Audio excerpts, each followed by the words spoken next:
1 करोड भाडा नेपालगञ्जबाट सिमीकोट जानको लागि 12,000 तिर्नुपर्छ। त्यसैले हामीले भन्ने गरेका छौँ काठमाडौँबाट ब्याङ्कक जान सजिलो छ, हुम्ला जान गाह्रो छ र महँगो छ। काठमाडौँमा 25 रुपियाँ पर्ने साबुन हुम्लामा 75 देखि 100 रुपियाँ पर्छ। चिनी अहिले काठमाडौँमा 80 रुपियाँ पर्छ, एकताका हुम्लामा 300 रुपियाँ पर्थ्यो, अहिले 260 रुपियाँ पर्छ। र एक फाइल सिटामोल यहाँको औषधि पसलमा किन्दाखेरि जति पर्छ हुम्लामा त्यसको 10 गुणा बढी, 10 भन्दा अझ 20 गुणा बढी पर्छ। 1 किलो चामल कति पर्छ हुम्लामा? 200 रुपियाँ भन्दा तल पनि 1 किलो चामल पाइन्न। एक वडाबाट मुचु गाविस भन्ने छ त्यो माथितिर, त्यो एक वडाबाट अर्को वडा जान नै 2 दिन लाग्छ। एक वडाबाट अर्को वडा जान। र हामी यहाँ काठमाडौँ आउँदाखेरि हामी सुन्ने गरेका छौँ एक वडाबाट अर्को वडा जाँदाखेरि 1 घन्टा लाग्ने बाटो छ भने ठुलो पीडा छ, तर हामीलाई 2 दिन लाग्दा पनि त्यो पीडा सहेर बसिरहेकै छौँ हामी। टफ टक with दिलभूषण पाठक।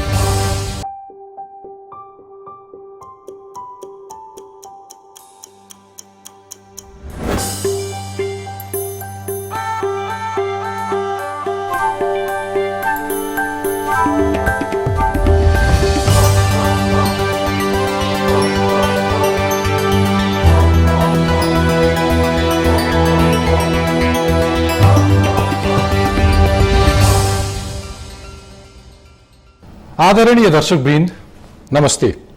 कार्यक्रम टफ टकको आजको अङ्कमा म दिलभूषण पाठक तपाईँ लगायत सबै दर्शकलाई हार्दिक स्वागत गर्दछु। दर्शकवृन्द आजको टफ टकमा मेरा अतिथि हुनुहुन्छ हुम्लाका सभासद जीवन बहादुर साई। पूर्वको झापामा जन्मेको म जब पत्रकारिताका लागि 2054-55मा नेपालगञ्ज पुगेँ त्यति बेला सशस्त्र द्वन्द्व चलिरहेको थियो र त्यो द्वन्द्वले कर्णालीलाई नराम्रोसँग गाँजेको थियो। म जुम्ला, हुम्ला, मुगु, कालीकोट पुगेपछि थाहा भयो हामी नेपाली कस्तो अवस्थामा रहेछौँ भन्ने। त्यसबेला यी जिल्लामा न त 1 किलोमिटर मोटर बाटो थियो न त एउटा मोटर नै। हुम्ला जिल्लामा जम्मा 2वटा मात्र टेलिफोन लाइन थिए र सिङ्गो जिल्लामा कोही एक धनीको घरमा जम्मा 1 सेट टेलिभिजन।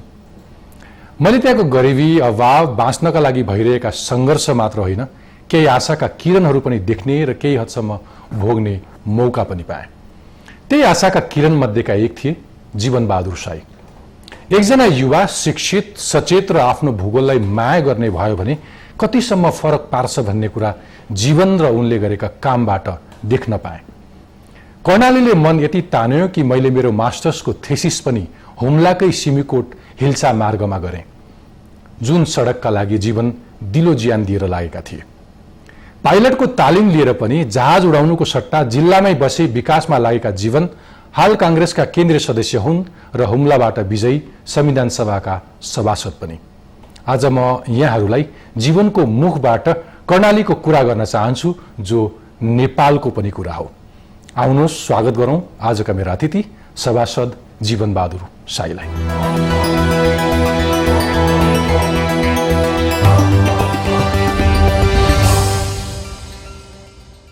जीवनजी नमस्कार। नमस्कार। आराम हुनुहुन्छ? हजुर ठिक छु। हुम्लाको खबर के छ नि? हुम्लाको खबर राम्रै छ, पहिलाभन्दा धेरै फरक छ हुम्ला। यहाँले सोधिसकेपछि मलाई कोट्याउनै मन लाग्यो। 55 सालमा यहाँ र नारायण वाग्मी हुम्ला पुग्नु भएको थियो। त्यो बेलाको हुम्ला र अहिलेको हुम्ला फरक छ भन्न खोजेको हो। त्यो बेला तपाईँहरू जाँदाखेरि हुम्लामा 1 किलोमिटर बाटो पनि थिएन। टेलिफोनको नाममा 2टा टेलिफोन थिए, एउटा इन्कमिङ एउटा आउटगोइङ। या जिल्लाको सभापति होस्, सिडिओ होस्, जो भए पनि पर्खुलाई तपाईँको फोन आयो भनेर कुद्नुपर्ने अवस्था थियो त्यतिखेर। र अहिले मैले फरक छ भनेको उत्तरतिरबाट, सायद नेपालको इतिहासमा उत्तर दक्षिण पहिलो बाटोको सुरुवात मेरो सभापतित्व कालमा नै भएको थियो। तपाईँ त्यसबेला जिल्ला विकास समितिको सभापति थिएँ 2055 सालमा। फेरि कसले सोद्धा 55 किन भन्ला, 54मा भएको हो, तर हाम्रो त्यो क्षेत्रमा चाहिँ यो माओवादी द्वन्द्वले 1 वर्ष पछाडि भयो। त्यतिखेर अब अहिले 45 किलोमिटर उत्तरबाट दक्षिण गाडी गुड्छन्, त्यसैले मैले फरक भनेको। करिब 27वटै गाविसमा अहिले टेलिफोनहरू छन्। 27वटै गाविसमा टेलिफोनहरू छन्। सबैले कुनै न कुनै एनसेलको भनौँ अथवा एनटिसीको भनौँ, अर्को हलो भन्ने छ, कुनै न कुनै टेलिफोन मोबाइलले छोएको छ। आज सदरमुकामलाई हेर्नुहुन्छ भने एउटै निम्न वर्गको मान्छेको हातमा पनि 2-3टा मोबाइलहरू छन्।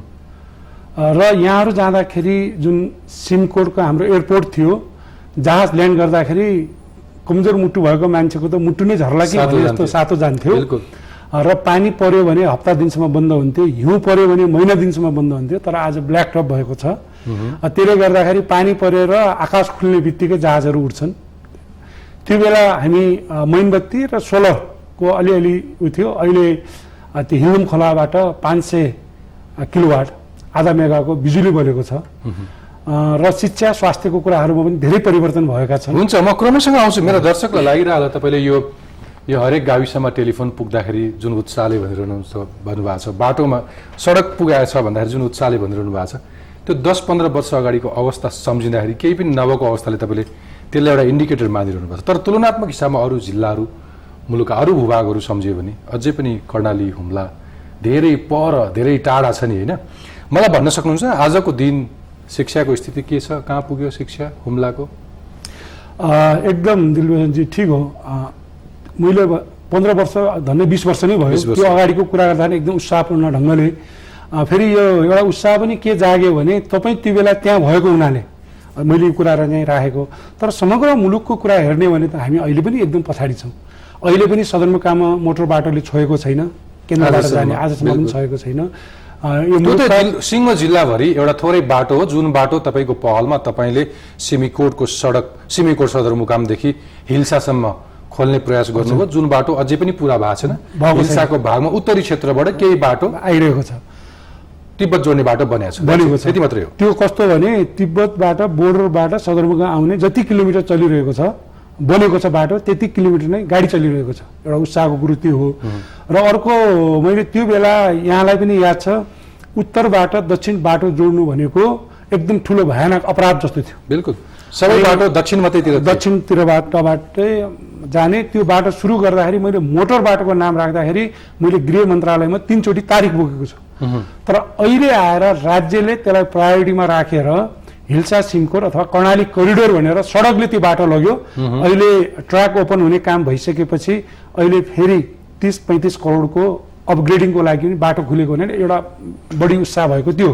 र यहाँको प्रश्नको अर्को जवाब चाहिँ जुन बेला त्यो बेला हुम्लाको शैक्षिक अवस्था कस्तो थियो भने महिलाको साक्षरता भनेको 5.08, ओहो, पुरुषको भनेको त्यो बेला 14 point something थियो। सिङ्गो जिल्लामा साक्षरताको दर महिला 5% मात्रै थिए समथिङ, र पुरुष 14%।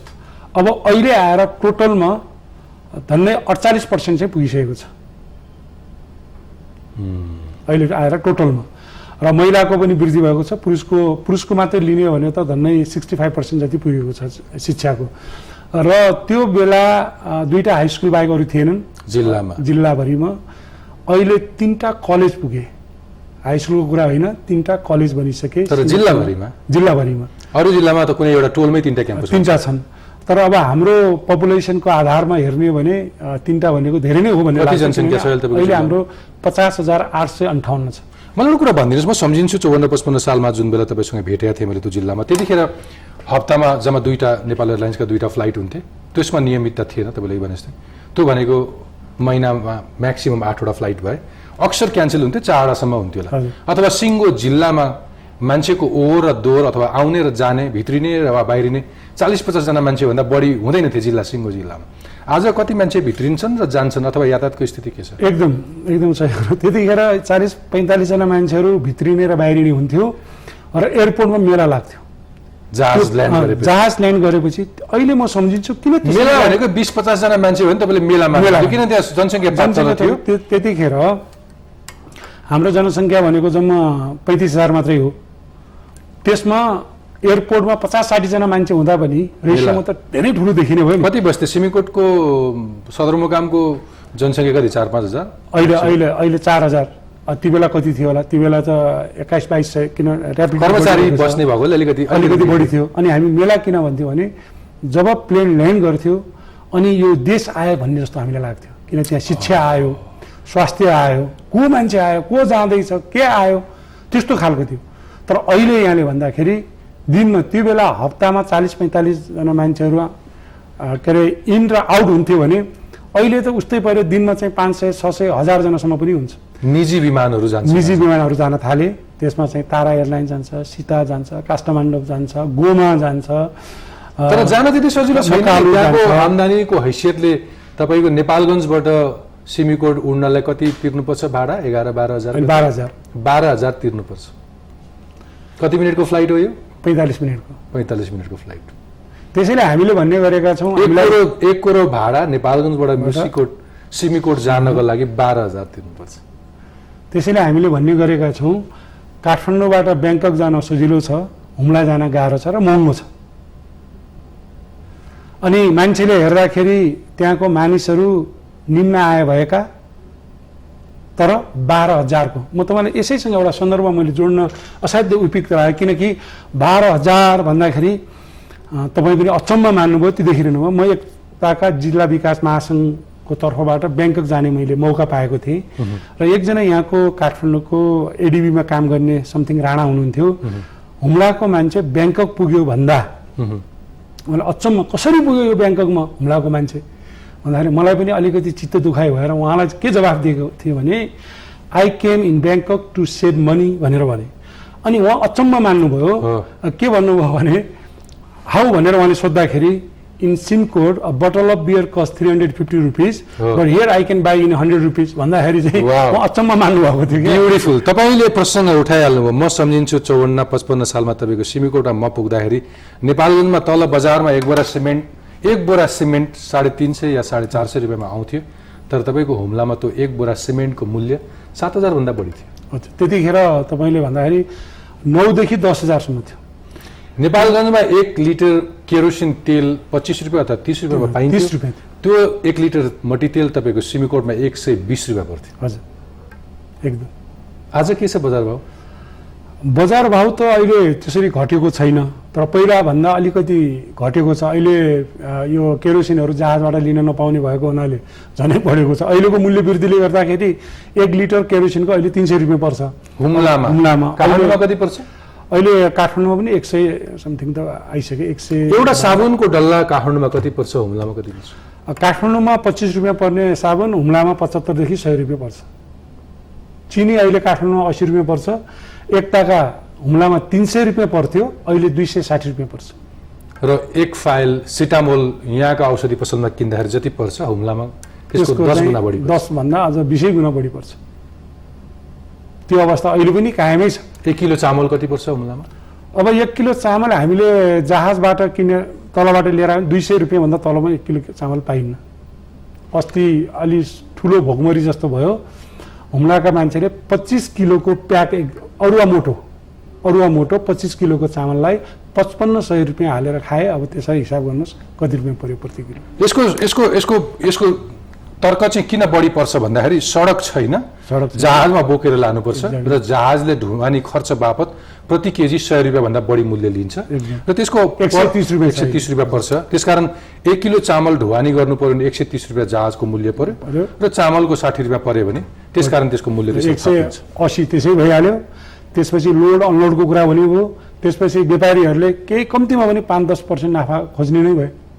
त्यसले गर्दा स्थानीय उत्पादन पनि छैन। म फेरि सम्झेँ त मैले अर्को एउटा दृष्टान्त सम्झेँ। मैले 54-55 सालमा मैले हुम्लामा तपाईँको सिमीकोटमा सोधेको थिएँ एउटा कुखुराको अन्डा अथवा फुललाई कति पर्छ भनेर। 15 रुपियाँ भन्ने। त्यति 15 रुपियाँ होइन, 30 रुपियाँमा काठमाडौँमा 1 किलो मासु आउँथ्यो, कुखुराको मासु। आज एउटा कुखुराको फुललाई कति पर्छ? आज त गइसक्यो 40-50 रुपियाँ पर्छ लोकल अन्डाको। तर त्यति भएर पनि जीवन धानिरहेको छ, धानिरहेछन्, चल्नुभन्दा पनि धानिरहेछ। अर्को एउटा सत्य भनिदिनुहोस्, तपाईँको हुम्लाको उत्पादनले, स्थानीय उत्पादनले त्यो जिल्लालाई खान कति 2 महिना पुग्छ कि 3 महिना मात्रै पुग्छ? होइन, स्थानीय उत्पादन गर्ने भने पहिला हाम्रो 3 महिनालाई पुग्ने हो। अब कुन खालको उत्पादन भन्ने कुरो नै रहेछ। र अहिले मैले आफूले हिसाब गर्दाखेरि हामीलाई स्थानीय उत्पादनले 6 महिना हामीलाई खान पुग्छ। ढङ्ग पुगाएर त्यो इन्डिजिनियस टेक्नोलोजी अथवा इन्डिजिनियस स्टाइलमै भए पनि तपाईँले खेतीपाती जारी राख्नुभयो, गरिरहनु गऱ्यो। जस्तै म चामलको बानी लाग्यो होला। अब यहाँ पनि मैले धेरै टेलिभिजन कार्यक्रममा मैले भन्ने गरेको छु, यो नयाँ मान्छे जानु, कर्मचारी जानु, सबै जानु राम्रो मात्र हुँदैन, नराम्रो पनि हुन्छ भन्ने के कुरा जनाउन चाहन्छु भने मैले बेला बेलामा भन्ने गरेको हामीलाई कर्मचारीहरूले हजारौं जोड जुत्ता र ज्याकेट खान सिकाए भन्छ। मान्छेलाई अचम्म लाग्छ नि, जुत्ता र ज्याकेट खान। हाम्रो जिल्ला यस्तो जिल्ला हो, त्यो पशुपालन गर्ने जिल्ला। कर्णाली ट्रक भनेर तपाईँलाई थाहा छ, तपाईँ त्यहाँ हिँड्दाखेरि पनि भेडा च्याङ्ग्राहरू भारी बोकेर हिँड्थे र हाम्रो चलन के त्यो जहाज भन्दा पहिले मोड अफ ट्रान्सपोर्टेसन तिब्बतबाट कुनै चिज ल्याउँदा होस् अथवा तल कर्णाली तल कैलालीसम्म झरेर अन्न बोक्दाखेरि त्यो कर्णाली ट्रक अथवा च्याङ्ग्राहरू प्रयोग गर्नु, जसको शरीरमा साना साना थैलाहरू हुन्थ्यो, त्यो चामल अन्नहरू राख्नुहुन्थ्यो र त्यसलाई तपाईँले कर्णाली ट्रक भन्नुहुन्थ्यो। एक्ज्याक्टली, होइन त्यस्तो थियो। अनि ती भेडा च्याङ्ग्राहरूको हामी छाला खान्न थियौँ। अनि हाम्रोतिर त्यो बेला त स्लिपिङ ब्यागहरू हुँदैन थियो, डस्न पनि हुँदैन थियो। बाख्राको छालाहरूको चाहिँ यो दोचा भन्थ्यो त्यतिखेर, जुत्ता बनाउने, जुत्ता भन्नुहोस्। अनि भेडाको छालाको हामी ज्याकेट बनाउँथ्यौँ, त्यहाँ थुल्वा बखु भनेर भन्थ्यो। पछि कर्मचारीहरू गइसकेपछि के सिकायो भने तिमीहरू मूर्ख रहेछ हुम्लीहरू, छालासहितको मासु पो सबभन्दा राम्रो कुरा हो, मिठो हुन्छ भनेर त्यो खाना सिकाए। पछि हुँदा हुँदा मान्छेले बानी परिसकेपछि छाला सबै खान थाले। अनि त्यो ज्याकेट पनि बन्न छोड्यो, जुत्ता पनि बन्न छोड्यो। अनि मैले भन्न गएँ हामी त जुत्ता पनि खान सिकाएछन्, ज्याकेट पनि खान सिकाएछन्। अहिले आएर डक्टरले के भन्छ भने छाला सहितको मासु शरीरको लागि खराब हो। त्यो मात्रै होइन, यो दिलबहादुरजी किन सन्दर्भमा जोड्न खोजेको भने हामी त्यो ठाउँको जुन उत्पादनको यहाँले कुरा गरिरहनु भएको छ, फापर, चिनु, कागुनो, आलु, धान, त्यो रेड राइस भन्छ नि अहिलेको, त्यो धानहरू पनि फल्ने कुराहरू थियो। अब अहिले पनि जिल्लाभरिमा 12,000 क्विन्टल भन्दा बढी चामल जाँदैन। एक्ज्याक्टली, म तपाईँको चामलको कुरा तपाईँले अलिकति फोकस हुन्छ। जस्तो तपाईँले कृषिको कुरा हामीले गऱ्यौँ कि मेरो अघिल्लो प्रश्न थियो कि स्थानीय उत्पादनले 3 महिना मात्रै खान पुग्छ, बाँकी त 9 महिना हुन्छ वर्षमा। बडो निर्दयी वर्ष हुन्छ, अभाव गरिबी हुने मान्छेलाई त वर्ष महिना काट्न बडो गाह्रो हुन्छ। त्यो बाँकी समय चाहिँ राज्यले यहाँबाट चामल लगेर कतिलाई खाना पुर्याउँथ्यो अनि कति भोकमरी लागेर मर्थे अनि कति त्यहाँबाट तल झरेर अथवा यो डाँडा पारी अर्को संसार छ भन्ने थाहा पाउने कति धेरै मान्छे त्यहाँबाट तल झरेर कालापाड जान्थे। अब यस्तो मैले भने नि त्यहाँको उत्पादनले 3 महिना, तर राज्यले अहिलेसम्म नि पठाउने भनेको 12,000। अब अहिलेकै हिसाब गऱ्यौँ भने 50,858 त्यहाँको जनसङ्ख्यालाई 12,000 क्विन्टल चामललाई वर्षभरिमै हामीले क्यालकुलेसन गऱ्यौँ 22-23 किलो भन्दा बढी पर्दैन। भनेपछि लोकली हाम्रो के छ भने एकजना मान्छेलाई खानालाई अब कृषिको डाटा अनुसार अराउन्ड 2 क्विन्टल चाहिन्छ वर्षमा। ठिक छ, भनेपछि त यो राज्य गऱ्यो पनि पुग्दैन। त्यसैले हिउँदमा सारा कालापाहाड जाने, इन्डियातिर झर्ने र बर्खा ताक्लाकोट जाने हाम्रो चाहिँ सिजनल माइग्रेसन। त्यसले गर्दाखेरि पनि धान्ने ताक्लाकोट भनेको कैलाश मानसरोवरको छेउमा भूभाग। अब यो पुरङ काउन्ट्री भन्छ तिनीहरूको, त्यहाँको हाम्रो हुम्लाको सदरमुकाम जस्तै पुरङ काउन्ट्रीको चाहिँ त्यो सदरमुकाम हो, त्यसरी जाने हो। त मेरो अहिले यसो सोच्दाखेरि हाम्रो फुड ह्याबिटमा चेन्ज ल्याइयो, कोदो खानु नहुने, जौ खानु नहुने, अनि WFP का नाममा होस् या अरूका नाममा फुड फर वर्क भनेर हाम्रो उत्पादन भएको उत्पादनलाई पनि घटाउन लगाइयो। त्यसकारण मेरो विचारमा के लाग्छ भने हामीसँग खानेकुरा नभएको होइन। हुम्लामा अहिले हेर्नुहुन्छ भने त्यहाँ भोकमरी भन्दा पनि भातमरी भन्ने मलाई लाग्यो, किन हामीले एउटा नयाँ ह्याबिट के सिकायौँ, भात खान सिकायौँ। त्यो बेला हाम्रो चिनुको भात सायद तपाईँले पनि टेस्ट गर्नुभयो होला, कागुनो त्यो औषधि। अहिले डाक्टर अरुणा उप्रेतीले बेला बेलामा लेख्नुहुन्छ कर्णालीको फुडमा त्यति न्युट्रिसियस फुड छ होइन, तर त्यो फुडलाई हामीले कुअन्नको रूपमा हामीले परिणत गरायौँ। अहिले खच्चर पाल्ने चलन आयो, खच्चर पाल्न आइसकेपछि जौलाई दिने गरेर। त्यसैले मेरो भनाइ के भने ठिक छ हामीलाई भाते बानी बनायो भने राज्यले हाम्रो लोकल प्रोडक्सन जुन छ तपाईँले के भनिरहनु भएको छ, यो पछिल्ला यति धेरै वर्षसम्म खाद्य संस्थानका नामबाट प्रशस्त चामल, प्रशस्त नभनौँ तर जति चामल लग्यो चामलमा निर्भरता बढाइयो, तर त्यहीँ भइरहेका परम्परागत जति पनि प्रविधि थिए अथवा त्यसको अन्न खेत बालीहरू थियो त्यसको बढावामा अथवा त्यसको उत्पादनमा जोड दिन सकेन सरकारले, कुनै थप प्रविधि अथवा थप कुनै सहयोग दिन सकेन। म एउटा यसको उदाहरण के दिन्छु भने एउटा विद्यार्थीलाई चोरेर सर्टिफिकेट पाउँछ भने उसले मेहनत गर्दैन नि। बिल्कुल, हामीले चाहिँ त्यो दिने नाममा जस्तै सँगै म जोड्न चाहन्छु नुनको कुरा। हेलिकप्टरले नुन त्यहाँ पुर्याउँदाखेरि 200 रुपियाँ लाग्छ, तर हामीले 300 वर्षसम्म टिबेटियन नुन खाइरहेका थियौँ। आयोडाइज छैन भन्ने नाममा यताबाट नुन, त्यो नुन पुरा पनि सरकारले पुर्याउन सक्दैन, पुर्याउन सकेन। अनि माथिबाट ल्याउने बानी त मान्छेहरूको हरायो नि, किनभने टिबेटबाट ताक्लाकोटबाट मेरो मैला भन्ने गाविसमा नुन ल्याउनु पर्यो 10, 12, 15 दिन लाग्छ भेडाबाट ल्याउँदाखेरि, दुःख नगर्ने भयो। त यताबाट चाहिँ नेपालगञ्जबाट नुन लिने गरे अनि 5 किलो मात्र नुन दिन्छन्। हाम्रो त्यो हजारौं क्विन्टल ल्याउँथे भेडाहरूले, त्यो धनगढीसम्म कैलालीसम्म पुर्याइन्थ्यो र केही कुराहरू सरकारले बिगारिदिएका। अनि मैले के भने त्यो बोर्डरमा एउटा आयोडाइज प्लान्ट राखौँ, नुन भनेको त आयोडाइज त पछि हुने हो नि। अनि राज्यले के भनोस् भने तिमीलाई हामी बोर्डरमा 2 रुपियाँ किलो नुन दिन्छौँ भनेर भनोस्। सबै हाम्रा मान्छेहरू जान्छन्, तिनले काम पनि पाए, 2 रुपियाँ किलोमा नुन पाउँछन्। त्यसपछि उसलाई के भनिदिउँ भने तिमीलाई 38 रुपियाँ हामी भाडा दिन्छौँ, 40 रुपियाँमा सबै खुसी हुन्छन् भने 40 रुपियाँमा प्रत्येक व्यक्तिले नुन भने जतिको पाउने भयो, राज्यको 160 रुपियाँ चाहिँ बस्ने भयो। अब त्यो यो आइडिया त्यो दिएको कुरा कोही सुन्न चाहनेवाला छैन। अब तपाईँ हुनुहुन्छ नि ठाउँमा, म तपाईँसँग कुरा गर्छु नि, तपाईँसँग के योजना छन् भनेर, तर क्रमैसँग आउँछु। मैले तपाईँको कृषिको कुरा गरिरहेको थिएँ, स्वास्थ्यको स्थिति कस्तो छ? स्वास्थ्यको पनि त्यही हो। अब मैले कसरी हेर्ने, 15 वर्ष अगाडिलाई हेर्ने या अहिलेलाई हेर्ने? आजको दिनमा हेर्ने भने अहिले पनि हाम्रो समस्या अरू ठाउँको भन्दा केही विशेष राम्रो छ। हिजो एउटा हात खुट्टा भाँचिँदाखेरि फेरि 12,000 तिरेर नेपालगञ्ज नझरेर उसले चाहिँ एक्सरे गर्न सक्दैन थियो। अहिले त्यो एक्सरे मेसिनहरू छन्। हस्पिटल 1500 भएको छ, जुन बेला एउटा हेल्थ सेन्टर मात्रै थियो। केही उपचार तपाईँको स्वास्थ्य क्षेत्रको विकासको विवरण सुनाउँदाखेरि तपाईँ के भन्दै हुन्छ नि, तपाईँको जिल्लामा एउटा एक्सरे मेसिन छ अनि 1500 अस्पताल छ, त्यही भन्दै हुन्छ। त्यो कति खुसीको कुरो हेर्नुहोस् त। तर अहिले यहाँ हेर्दाखेरि वडा म यहाँ बस्ने काठमाडौँको टोलमा 3 वटा त्यस्ता क्लिनिकहरू छ। तर पनि हामीले हिजोको त्यो परिवेशलाई हेर्दाखेरि आज तपाईँको जिल्लामा एकैचोटि 30 जना मान्छे बिरामी भयो भने सुत्ने ओछ्यान चाहिँ छैन। 30 जना भयो भने 1500 भन्दा बढी छैन। 15 वटा मात्रै बेड भएको जम्मा एउटा मात्रै हस्पिटल छ तपाईँको सिङ्गो जिल्लामा। त्यस्तै स्थिति। तर पनि हेर्नुहोस्, स्वास्थ्यकर्मी हामी त्यहाँका कति के अरे सोबर मान्छे भनौँ न, त्यति गरिदिँदाखेरि पनि यो युगमा आएर सरकारले त्यति गर्दा पनि हामी एकदम चाहिँ धन्य नै छौँ। होइन भने त्यो सिङ्गो जिल्लालाई कम्तीमा पनि अहिले हामीलाई 50-100 देखि लिएर 100-100 चाहिँ हस्पिटल चाहिने बेला हो। त्यो त तपाईँ सदरमुकाममा कुरा गर्दै हुनुहुन्छ। हजुर। तपाईँको त्यत्रो ठुलो भूभाग फैलेको हुम्ला जिल्लाका गाउँहरूमा एउटा बच्चा पाउन नसकेर मरेका आमाहरूको तथ्याङ्क तपाईँसँग छ? अथवा जन्मिँदै गतिलो उपचार नपाएर बालबालिकाहरू अथवा ती शिशुहरू मरेको तथ्याङ्क तपाईँसँग छ? मसँग अब एक्ज्याक्टली यतिजना मऱ्यो भन्ने छैन, तर हामीले अहिले धेरैलाई बचायौँ पनि हेर्नुहोस् उसको केही छैन। जग्गा जमिन बेचेर पनि हेलिकप्टर चार्टर गरेर नेपालमा पुर्याएका कुराहरू पनि छन्। मुगुका न्युजहरू पनि आइरहेको यहाँहरूले देख्नै भएको छ। हुम्लाको स्थिति पनि त्यस्तै नै हो। जस्तै माथिको लिमी भन्नुहोस् या तलको हाम्रो रिमी भन्ने ठाउँ छ या मैला हो, त्यहाँ कैयौँ मान्छेहरू कैयौँ आमाहरूले बच्चा जन्म नसकेर ज्यान गुमाउनु परेको त्यो कहाली लाग्दो अवस्था अहिले पनि छ। जीवनजी, यसलाई मेरो दर्शकलाई अलिकति बुझ्ने गरी भनिदिनुहोस् त। के हो भने तपाईँले जुन ठाउँका नामहरू लिनुभयो नि, ती नामहरू पहिलो कुरा तपाईँको जिल्ला जानका लागि अरू कुनै पनि यातायातको माध्यम छैन, एउटा जहाज मात्रै छ।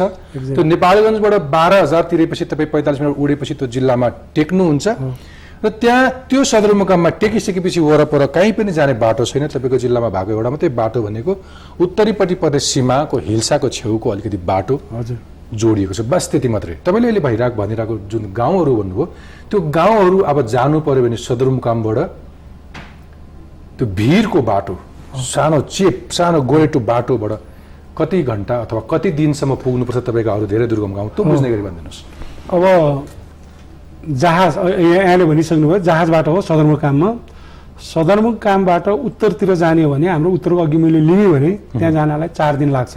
4 दिन निरन्तर हिँड्नुपर्छ कुनै एउटा गाउँ जानलाई तपाईँको सदरमुकामबाट, अरू कुनै पनि विकल्प छैन। 4 दिन र यो बिचमा बाटोमा बस्ने पर्याप्त ठाउँ होटलहरू पनि छैनन्। आफ्नै पाल अथवा ओडारमा बस्ने अहिले पनि चलन छ। बिल्कुल। त्यस्तै दक्षिणतिर जाँदाखेरि मैले अघि मैला गाविस भने त्यो बाजुरासँग जोडिएको हो, त्यसमा पनि 4 दिन लाग्छ। हाम्रो अनौठो भूगोल छ। त्यसपछि मुगुसँग जोडिएको दार्मा भन्ने छ, त्यहाँ पनि 4 दिन लाग्छ। र अहिले के भएको छ भने नयाँ अलिकति प्रगति भनेको बाजुरासम्म बाटो पुगेको हुनाले बाजुराबाट गाडीमा जाने र त्यो पनि महिलाका मान्छेहरूलाई 3 दिन लाग्छ बाजुराबाट आउँदाखेरि। मुगु पनि त्यस्तै हो। त्यसैले सदरमुकामबाट हामी तलतिर जाँदाखेरि 4 दिनभन्दा घटी लाग्ने गाउँहरू चाहिँ छैनन् टाढाको। र एक वडाबाट मुचु गाविस भन्ने छ जुन माथितिर, त्यो एक वडाबाट अर्को वडा जान नै 2 दिन लाग्छ। एक वडाबाट अर्को वडा जान। र हामी यहाँ काठमाडौँ आउँदाखेरि हामीले सुन्ने गरेका छौँ एक वडाबाट अर्को वडा जाँदाखेरि 1 घन्टा लाग्ने बाटो छ भने ठुलो पीडा छ। तर हामीलाई 2 दिन लाग्दा पनि त्यो पीडा सहेर बसिरहेकै छौँ। अहिलेसम्म स्थिति चाहिँ त्यो हो। गाउँहरू पनि साह्रै पातला छन्, गाउँ एकदम पातला छन्, कर्णालीको तिरै तिर हो। भिरै कुन ठाउँमा गाउँ छ नयाँ मान्छे जाँदाखेरि चाहिँ गु आयो गाउँ आयो होइन के भन्छ थियो। अब यसमा चाहिँ एउटा गु आयो गाउँ आयो भन्ने चाहिँ एकदम हाम्रो त्यो प्रख्यात चलनै थियो। तर अहिले म आजको दिनमा यहाँलाई भन्दा करिब 22वटा गाविसहरू, 22वटा गाविसमा झन्डै 100वटा भन्दा बढी गाउँ पर्छन्, दिशामुक्त क्षेत्र चाहिँ भएको छ। ठुलो प्रगति फर्क मारेको छ त्यहाँ। यहाँ सिमिकोट पुग्दाखेरि सिमिकोट सदरमुकाम बजारबाट माथिल्लो गाउँ जाँदाखेरि पनि त्यो जुत्तालाई जगाएर हिँड्नुपर्ने कुरा थियो। आजको दिनमा सिमिकोट जानुभयो भने अधिकांश मान्छेहरूले एट्याच टोयलेटहरू बनाएका छन्। यो सरसफाइमा चाहिँ ठुलो परिवर्तन फड्को मारेको छ। यसमा चाहिँ यो काठमाडौँ अस्ति म सुन्दरीजल गएको थिएँ, त्यहाँभन्दा पनि राम्रो लाग्यो कि हाम्रो त्यो ठाउँ चाहिँ। ठिक छ। अब मलाई समग्र रोजगारीको अवस्था के छ मलाई थाहा छ, सुन्ने हो, तर मेरा दर्शकलाई तपाईँको मुखबाट सुनाउनु पर्यो। रोजगारीको अवस्था के भन्नुहुन्छ, यस्तो दर्दनाक अवस्था छ। तर अहिले सरकारलाई मैले धन्यवाद दिनै पर्छ। म निर्वाचित भएर आइसकेपछि र विशेष गरेर म यहाँकै टेलिभिजन मार्फत अहिलेका चिफ साहबलाई, गौरव शमशेर जवाहरलाई म हार्दिक धन्यवाद दिन चाहन्छु। र मैले यो अपर्च्युनिटी लिइहालेँ। म स्कुलमा पढ्दाखेरि उहाँ हाम्रो गेम्स गुरु पनि हुनुहुन्थ्यो, त्यतिखेर युवराज पढ्ने हुनाले उहाँहरूको बुढानीमा त्यो थियो। र उहाँले त्यहाँको दुःख र दर्दलाई हेरेर यो पटक 63 जना नेपाली सेनामा भर्ना हुने लोकल लेभलमै खुला गरिदिनु हो। वाव। यदि हुम्लालाई नै लक्षित गरेर त्यो 63 जनालाई सेनामा रोजगारी ब्युटिफुल सेवाको अवसर दियो। अब अहिले त्यो जाँच चलिरहेको छ, आज लिखित जाँच छ र अरू जिल्लाले प्रवेश गर्न नपाउने, अरू जिल्लाका मान्छे जान नपाउने। किनकि हुम्लाका मान्छे अहिले हेर्दाखेरि सेनामा जम्मा केटाहरू 3 जना हो कि त्यति रहेछन्, महिला 1 जना पनि नभएको। सायद योचोटि 8-10 जना त महिलाले मात्र रोजगारी पाउँदैछ। ब्युटिफुल होइन, त्यो कुरामा चाहिँ म उहाँलाई धन्यवाद दिन। त्यस्तै किसिमले मैले प्रहरी पनि त्यही होस् भन्ने मेरो चाहना थियो, लोकसेवाको पनि त्यही होस् भन्ने चाहना थियो। र लोकसेवाको के छ भने हामीले जुम्ला जानुपर्ने, कहिले पनि त्यहाँका मान्छे पास नहुने। यदि त्यो भयो भने रोजगारीमा केही वृद्धि हुन्छ भन्ने लागेको छ। र अहिले यहाँले सोधेकोमा 63 जना मान्छेले, 63 जना भनेको 63 परिवारले हो त्यो अपर्च्युनिटी उहाँहरूले दिनुभएको। त्योभन्दा बाहेक अरू रोजगारी जिल्लाको कुनै सरकारी कार्यालयहरूमा पिउन सिउन एउटा केही छैन, केही पनि छैन। अब पुलिसमा पनि अहिले हाम्रो माथिल्लो लेभलमा पुग्यो भने सशस्त्रमा DSP सम्म 10-12 जनालाई रोजगारी दिने कुनै होटल अथवा पसल त्यस्तो पनि केही छैन आजको दिनमा। अलिकति आजको दिनमा छ होटलहरू 10-12 जनालाई दिने नै छ। अब त्यहाँ सन भ्याली भन्ने छ, त्यो त निकै ठुलो नै एउटा रिसोर्ट टाइपको नै छ। मलाई एउटा कुरा भनिदिनुहोस्, त्यसो भए धेरै मान्छेहरूले जोड्दाखेरि जुम्ला हुम्ला भन्छन्, मलाई कहिले पनि चित्त बुझ्दैन। तपाईँकै मुखबाट सुनौँ, जुम्ला र हुम्ला जोडेर उदाहरण दिन्छन् नि कुनै मान्छेले, जुम्ला पनि त्यस्तै हो अथवा हुम्ला जुम्ला जस्तो हो? धेरै हुम्ला नगएका मान्छे जुम्ला गएका हुन सक्छन्। जुम्ला र हुम्लालाई हेर्ने भने अब यहाँ के रहेछ भने पहिला जुम्ला राज्य भयो होइन, सदरमुकाम अञ्चल सदरमुकाम पनि जुम्ला भयो। त्यस कारणले कर्णालीका सबै मान्छेहरूलाई छेउछाउकालाई पनि जुम्ली भन्ने चलन थियो। त्यसपछि त्यो पछाडि ला भन्ने जोडिँदैन, ला भनेको वास्तवमा टिबेटन भाषामा बाटो भन्ने हो। अनि भन्दाखेरि मान्छेले घर कहाँ हो भने जुम्ला हुम्ला भन्न थाले। तर जुम्ला हुम्लाको बिचमा अर्को ठुलो जिल्ला छ मुगु होइन, ठुलो जिल्ला छ मुगु। अनि जुम्ला र हुम्ला, जुम्लाबाट हुम्ला हिँडेर जाने हो भने, आजका दिनमा पनि हिँडेर जाने, भारी बोकेर जाने हो भने जुम्ला सदरमुकाम खलङ्गाबाट हुम्लाको सदरमुकाम सिमकोट जानलाई 9 देखि 10 दिन लाग्छ भारी बोकेर। तर जुम्ला हुम्ला जोडिरहन्छन्। मलाई विकासका दृष्टिकोणले भनिदिनुहोस् अब यसको। विकासका दृष्टिकोणले हेर्नुहुन्छ भने मैले अघि नै भने मेरो सदरमुकामबाट उत्तर जान 4 दिन लाग्छ, दक्षिण जान 4 दिन लाग्छ, पहाडै पहाड। तर जुम्लाको सदरमुकाम खलङ्गाबाट जुम्लाका 30वटा गाविसमा प्रत्येक गाविसमा एकै दिनमा पुगिन्छ। के बाटो छ नजिक? हिँडेर त्यो चाहिँ भूगोल बनावट अथवा सदरमुकाम त्यसरी सेन्टरमा राखिदिए त्यो त्यसरी अनि ल्यान्डस्केप पनि अलिकति फ्रेन्डली छ, अलिक बेटर। मैले भन्नु खोजेँ फाँटहरू छन्, उत्पादन बढी छ र अहिले सडक पनि पुगिसक्यो, सडक पनि पुगेको छ। त्यसले गर्दाखेरि जुम्ला र हुम्ला भनेर दाँच। अब प्लेनकै कुरा यहाँले भन्नुभयो नि, पहिला हुम्ला तपाईँहरू उड्दाखेरि 12 बजेभन्दा पछि रेस्ट्रिक्टेड, त्यो उड्न सक्दैन थियो जहाज विन्डको कारणले। जुम्लामा बेलुका 5 बजेसम्म नै उठ्छ। त्यसरी विकासको कुराले, चेतनाको कुराले, हिजोदेखि त्यो त बडाहाकिम बस्ने ठाउँ हो नि। अब मैले एउटा कुरो भन्ने हो भने हुम्लामा बस्ने एउटा जिल्लाको सभापतिले ठुलो मान्छे चिन्यो भने DSP चिन्ने भयो, ठुलो मान्छे चिन्यो भने मेजर चिन्ने भयो। तर जुम्लाकोले त्यही सभापति पोस्टमा बसेको मान्छे चिन्दा जर्नेलाई चिन्छ, उसले SSPलाई चिन्छ। तपाईँले एउटा उदाहरण दिनुभएको थियो धेरै अगाडि, तर मैले बिर्सेँ। सायद तपाईँले केही भन्नुभएको थियो यसलाई मलाई हुम्लाबाट जुम्ला गएँ भने मलाई तपाईँहरू नेपालगञ्ज गए जस्तो लाग्छ, म जुम्लाबाट नेपालगञ्ज झऱ्यो भने तपाईँहरू काठमाडौँ गए जस्तो लाग्छ, र म यो हुम्लाको मान्छे जब काठमाडौँ जान्छु मलाई न्युयोर्क पुगे जस्तो लाग्छ। त्यो साइज अथवा त्यसको घनत्व त्यस्तो खालको इम्प्रेसन एकदम हामी त्यही भने तपाईँहरू नेपालगञ्ज पुग्दा त्यतिखेर हुम्लाको मान्छे जुम्ला पुग्दै हुन्थ्यो। जुम्लाका मान्छे धेरै टाठा बाठा पढे लेखेका बजार भएको, त्यहाँ चाहिँ दाउरा बिक्री हुन्छ। हामीले त्यो बेला अचम्म लाग्थ्यो नि, किन हामीले दाउरा बिक्री गर्न कहिले नजानेको त्यस्तो लाग्थ्यो। अनि त्यहाँबाट नेपालगञ्ज पुग्दाखेरि त काठमाडौँ पुगे जस्तो होइन। अब काठमाडौँ नै पुग्दाखेरि न्युयोर्क, अब पछि अब न्युयोर्क गएपछि अर्को खालको कुरो हो। त्यो खालको अहिले पनि डिफ्रेन्ट छ, धेरै डिफ्रेन्ट छ। एउटा बोली भाषामा ठिक छ, मिल्दा पनि विकासमा चाहिँ धेरै फरक हो। त्यसैले यो जुम्ला हुम्ला भनेर मान्छेको जिब्रोमा झुन्डिएको छ, तर त्यो चाहिँ न्यायपूर्ण जुम्ला हुम्ला भनाइ हो भन्ने चाहिँ मलाई लाग्दैन। मलाई तपाईँको अलिकति अतीत जीवन कहानी सुन्न मन लाग्यो। तपाईँले मैले त जम्मा 15-18 वर्ष अगाडि देखेको, 10-15 वर्ष अगाडि देखेको हुम्लाको कुरा गर्दैछु। तपाईँको 4-5 दशक अगाडिको त्यहाँको परिवेश कस्तो थियो, समाज कस्तो थियो, आर्थिक अवस्था कस्तो थियो, आनी बानी शिक्षाको स्थिति कस्तो थियो?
तपाईँको 4-5 दशक अगाडिको त्यहाँको परिवेश कस्तो थियो, समाज कस्तो थियो, आर्थिक अवस्था कस्तो थियो, आनी बानी शिक्षाको स्थिति कस्तो थियो? अब म 2022 सालमा जन्मेको, त्यो बेलाको हुम्ला हेर्ने हो भने अहिले हामीले छँदा कहाली लाग्दो अनि जङ्गलमा जानुपर्ने, भेडा चाङ्ग्रा पाल्ने, त्यो पशुपालन नै हाम्रो मुख्य ऊ चाहिँ थियो।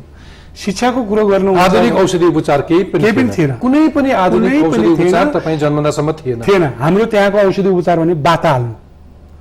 बिरामी तपाईँलाई ज्वरो आयो, हात नाच्यो, टाउको दुख्यो, त्यो झुलो हुन्छ नि, चकमक भन्छ नि यतातिर, हामी चाहिँ त्यहाँ झुलो चकमक र आगो पार्ने, तपाईँले चकमकले नै पार्ने। घरमा सलाई लाइटर, हामीले सलाई केटाकेटी हुँदा, म 3-4 वर्षको हुँदा सलाई हामीले देखेनौँ। सलाई लाइटर त्यो चकमकले त्यसलाई हाम्रो आग पार्नु भन्थ्यो कि, आगो पार्ने भएकोले आग पार्नु भनेर आग पार्नु। अनि तपाईँको खुट्टा दुख्यो, टाउको दुख्यो भने हामीले बाता हाल्ने र जङ्गलको जडीबुटी, धामी झाँक्री, डाक्टर भन्ने कुरा थिएन, कसैले पनि हामीले देखेनौँ, जानेनौँ। अनि स्कुलको सुरुवात भएको थियो, तर हाम्रा बाबुआमाहरूले, हाम्रा अभिभावकहरूले के भन्ने गर्थे भने मास्टरलाई माइटर भनेर भन्थ्यो कि। त्यो पनि तपाईँको सदरमुकाम क्षेत्रमा मात्रै थियो होला, विद्यालय गाउँमा त थिएन। गाउँमा एउटा यो सर्कीघाटमा थियो, भवानी प्राइमेरी 14 सालमै त्यहाँ खुलेको, अरू ठाउँमा थिएन।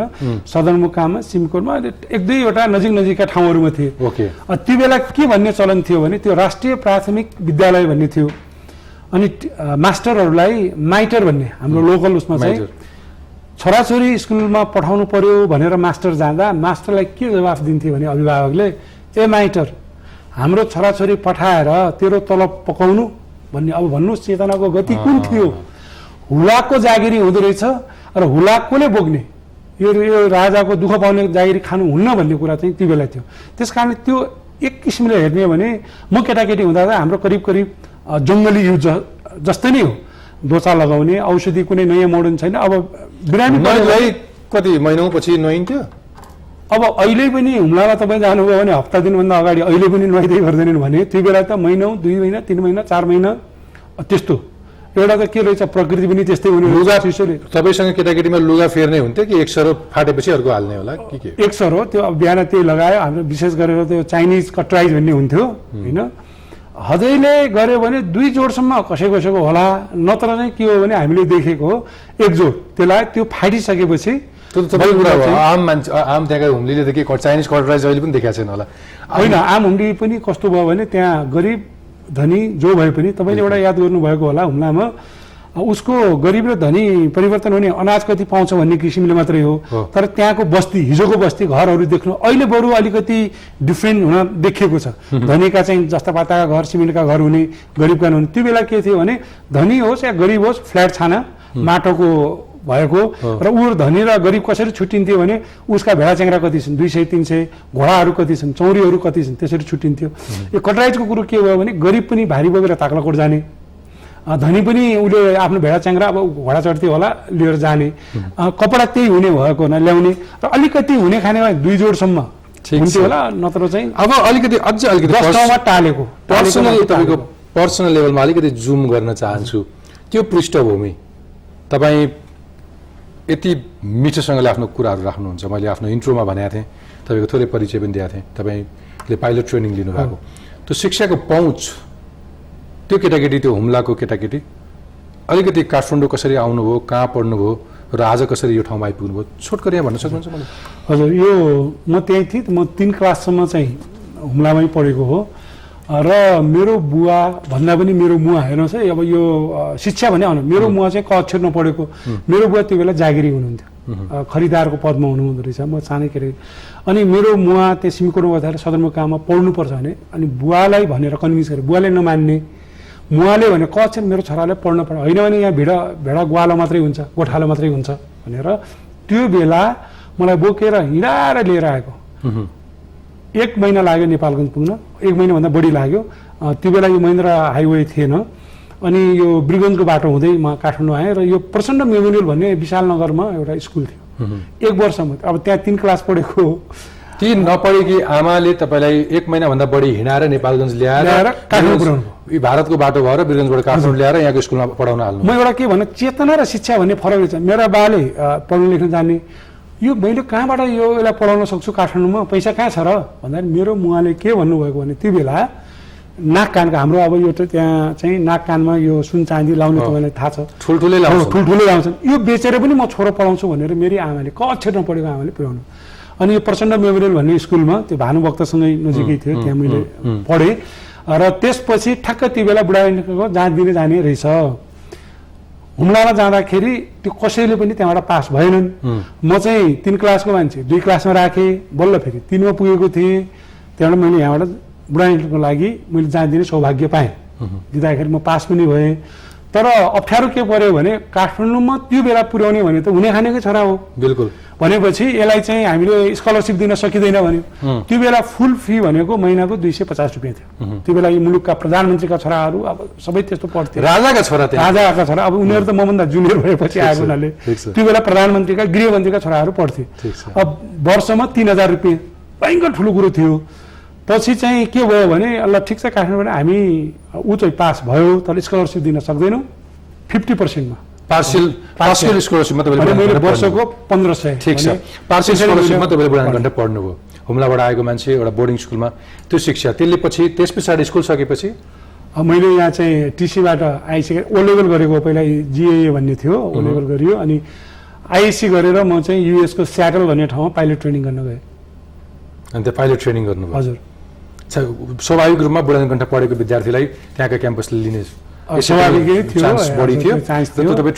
मलाई के भयो भने अब पाइलट ट्रेनिङ गर्नलाई त्यतिखेर त्यसलाई त्यो खालको एउटा एडभान्स लेभलको स्टडी मान्दैन थियो र अब इङ्ग्लिस जे होस् आफूले काम चलाउ त्यतिखेरका कम पाइलटहरू मध्ये तपाईँ हुनुहुन्थ्यो तर तपाईँलाई जहाज उडाउन किन मन लागेन किन गाउँतिर जिल्लामै गएर बस्नुभयो यो यस्तो भएको यो अब यति राम्रो कुरा यहाँले ल्याउनु भयो म फर्किँदाखेरि करिब 45 साल म फर्केँ त्यो बेला नेपालमा यही त्यतिखेरको साई नेपाल वायुसेना निगम होइन अहिलेको एनए भन्छ मैले चाहिँ आरए भन्ने गरेछु किनभने त्यो रुरल एयरलाइन्स हो भन्छु त्यो मात्रै थियो अनि जब पाउन अलिकति गाह्रो नै थियो जब पाउन गाह्रो थियो हामीले वेटिङमा अहिले पनि अब यी 700 पाइलटहरू छन् अनि 45 को अन्तिमतिर म हुम्ला पुगेको बेला भयो त्यो बेला यहाँ आन्दोलन चर्किरहेको थियो आन्दोलनहरू चर्किरहेको थियो अनि अलिकति भएपछि बाहिर केही ठाउँ बुझेर आएको भएको हुनाले त्यो ठाउँमा अब मलाई त कस्तो अमेरिकाको स्याटल भन्ने ठाउँ जहाँ आज पनि बिल गेट्सको वासस्थान भएको ठाउँ त्यस्तो ठाउँबाट हुम्ला जस्तो मेरो ठाउँमा 1 महिनामा पनि जो जति सफा सुग्घर गर्ने भए पनि जुरा परिहाल्ने ठाउँमा भएको मान्छे। अब अलिकति यो आन्दोलन हुँदाखेरि मैले अलिकति लागेँ, त्यसपछि पुलिसहरू पनि पछि लाग्न थाले। नेपालगञ्ज र हुम्लामा अन्तर देख्ने मान्छे, हुम्ला र जुम्लामा ठुलो खाडल या अन्तर देख्ने मान्छे हजुर सियाटलबाट भन्दाखेरि हुम्लाखेरि त यो त कल्पनै गर्न नसक्ने। त्यतिखेर एउटा खैरे आएर के भन्नु, अब यो शब्द कति राम्रो हो भएन, विदेशी आएर के भन्नुहुन्थ्यो होइन, त यस्तो गरेको मान्छे what's your means of transportation over here भन्दाखेरि इन लन्डनको रहेछ, in London you are using land cruiser, here I am using my lake cruiser भन्ने मान्छे पनि मै नै हो। त्यो भनेर मैले हाँसो गर्थेँ। त्यो अवस्था आयो। त्यसपछि म फर्केर अब यो भएन भनेर म यो पाइलटको त यहाँलाई थाहा छ, अब सबैलाई थाहा छ, रिफ्रेसर ट्रेनिङ गर्नुपर्छ, त्यो भनेर म नेपालमा फर्किरहेको थिएँ। त्यो बेला युएसए क्यानाडामा एउटा काम गर्ने श्रीराम श्रेष्ठ भन्ने र राघव राज रेग्मी दुईजना मान्छे भेटेँ। अनि म एउटा बसेर अहिले गफसप गरेको, हुम्लाको मान्छे भन्छ अलिकति अब भनौँ न गफसप त अर्कै छन् भनेर आएपछि अनि उहाँले के मोटिभेट गर्नुभयो भने अब तिमी फर्केर आइसक्यौ, यी देशको स्थिति त्यही हो, तिमीले चाहिँ गएर आफ्नो जिल्ला बनाउनुपर्छ। आफ्नो ठाउँको मान्छेहरूलाई नआउने भन्ने, कर्मचारी आएन भनेर हल्ला गर्ने, पढेका मान्छे भाग्ने भने मैले यत्रो पैसा मेरो बाबुआमाको खेत जग्गा भेडा बाख्रा बेचेर म पाइलट पढेर आएको मान्छे होइन तपाईँ। मैले एउटा इन्करेज, उहाँले कति त्यतिखेर राम्रो त्यसपछि भयो। अनि त्यसपछि पुलिसले लगाउन थालेपछि राजनीतिमा लाग्यो। 49मै सभापति लडिहालेँ। सभापति लडेर 5 मतले मात्र हारे। त्यो बेला मेरो दुर्भाग्य के भयो भने पढेको मान्छेले राजनीति गर्ने होइन, यो त नपढेकोले गर्ने हो, यो पढेकोले त जागिरी खानुपर्छ भनेर गरेँ। त्यसपछि पनि म फेरि त्यो नेपाल एयरवेज आएको थियो र एसियन एयरलाइन्स आज पनि आङछिरिङ शेर्पा हुनुहुन्छ, उहाँले पनि फेरि हामी रिफ्रेसर ट्रेनिङ दिन्छौँ तपाईँ पाइलटिङ गर्नुहोस् भन्दाखेरि पछि के सोचेँ भने अब चाहिँ के भने तात्पर्य तिवारी नत्र गोतामी हुनुहुन्न। मैले एकपल्ट गरेँ। अब यो जनताकै लागि मैले 20 जना मान्छे अथवा 18 जना मान्छे ट्विनेटरमा बोक्नुभन्दा त्यो बेला 40,000 हुम्ली जनता हो, अब यिनलाई बोकेर हिँड्छु भन्ने हिसाबले म राजनीतिमा लागेँ। ब्युटिफुल। यसलाई सकारात्मक रूपमा लिउँ, अरूलाई पनि प्रेरणा मिलोस्। मैले तपाईँको यो पृष्ठभूमि किन जान्न खोजेँ भने यो सबै तपाईँले पाएको शिक्षाको कारण थियो। हजुर। त्यही हुम्लाको बच्चा यदि तपाईँलाई तपाईँकी आमाले 1 महिना हिँडाएर यहाँ ल्याएर नपढाएको भए अथवा बुढानीकण्ठसम्मको प्रवेश गर्न नपाउनु भएको भए, तपाईँ त्यहीँ रहेको भए तपाईँलाई थाहा छ तपाईँ कुन अवस्थामा हुनुहुन्थ्यो। अब मलाई भनिदिनुहोस्, त्यस्ता धेरै अबोध बालबालिका अझै पनि शिक्षाबाट वञ्चित छन् नि हुम्लामा, तिनलाई के हुन्छ, कसले कहिले कसरी के गर्न सकिन्छ? स्वास्थ्य हुन्छ, निन्द्रा लाग्छ? होइन, एकदम सही भन्नुभयो। तर अब अहिलेको मैले भने नि 3टा त कलेज मात्रै पुगिसकेँ भने जुन बेला म पढ्थेँ म आएँ, इभन अरू छोडिदिनुहोस्, मैले त अब तपाईँलाई थाहा छ नि यो मास्टर डिग्री पनि मैले जिल्ला विकास समितिको सभापति भएपछि पोलिटिकल साइन्समा मैले गरेपछि गरेको। अहिले कस्तो राम्रो, मलाई एउटा प्रेरणा, हाम्रो साथी धेरै मान्छेहरू बिएससी गरेका अहिले हुम्लामा 300 जनाभन्दा बढी मास्टर डिग्री गरेका भइसके। हुम्लामा 300 भन्दा, जुन बेला एसएलसी पास गरेको मान्छे भेट्यो भने उसलाई टिचर बनाउनको लागि हानथाप हुन्थ्यो। र अहिले रोजगारीको हामीले कुरा गऱ्यौँ, तर त्यहाँको कुनै हाकिमले अथवा कुनै सरकारी अधिकारीले ल यहाँका हुम्लीलाई जागिर दिउँ भन्यो भने पनि पढे 10 क्लास पास गरेर कोही पनि थिएन। त्यो बेला सिरा, सप्तरी, दैलेख, पर्वतका मात्रै शिक्षकहरू हुन्थे। आज हुम्लामा करिब 500 जना शिक्षक छन्, त्यसमा चाहिँ 450 जना चाहिँ लोकल मात्रै छन्। नाइस। त्यो परिवर्तन चाहिँ भएको छ। त्यसैले अहिले धेरै जस्तो बालबालिकाहरू, एउटा रोग पनि छ अब यो बालबालिकालाई तल ल्याउने, तर शिक्षाबाट त्यसरी वञ्चित हुनु परेको अवस्था चाहिँ देखिन। अनि अर्को एउटा अनौठो तपाईँलाई लाग्ला, हुम्लामा अहिले छात्रको भन्दा छात्राको सङ्ख्या चाहिँ बढी छ। Very nice. ठिक छ, एउटा सङ्केत चाँदीको घेरा देखाउनु भयो। यति धेरै कुराहरू गरिसकेपछि हाम्रो समय पनि ढल्किँदैछ, समय सकिँदैछ। अब भनिदिनुहोस्, तपाईँको हुम्लाको तपाईँ त अझ लार्जर लेभलमा कर्णालीकै बहस गर्नुहुन्छ, हुम्ला अथवा कर्णालीका सम्भावनाहरू के हुन्? अभाव र गरिबी दुःख मात्रै त होइन। होइन। अब म यहाँलाई यसबाट सुरु गर्छु। मैले जे होस् एउटा सौभाग्य पाएँ, विश्वका केही देशहरू घुम्न पाउने, यसो पाउने। युएस पढ्दा त्यो अनौठो थियो, तर म जिल्ला विकास समितिको म जीविस महासङ्घको अहिले केन्द्रीय सदस्य पनि हो, त्यहाँबाट मैले इजरायल जाने सौभाग्य पाएको थिएँ। 21 दिन इजरायल पस्दा मैले यो नर्मली भन्ने पनि गरेको छु, इजरायलको विकास हेरिसकेपछि हामी नेपालमा त ठुलो भैँचालो आउनुपर्छ, हामी सबै नेपाली मर्नुपर्छ, बाँचेकाले यी देश बनाउँछन् कि भन्ने लाग्यो। अर्को देशबाट माटो ल्याएर उत्पादन गरेको बिल्कुल त्यस्तो देश देखेँ र नेपाल त के रहेछ भने सम्भावनै सम्भावना।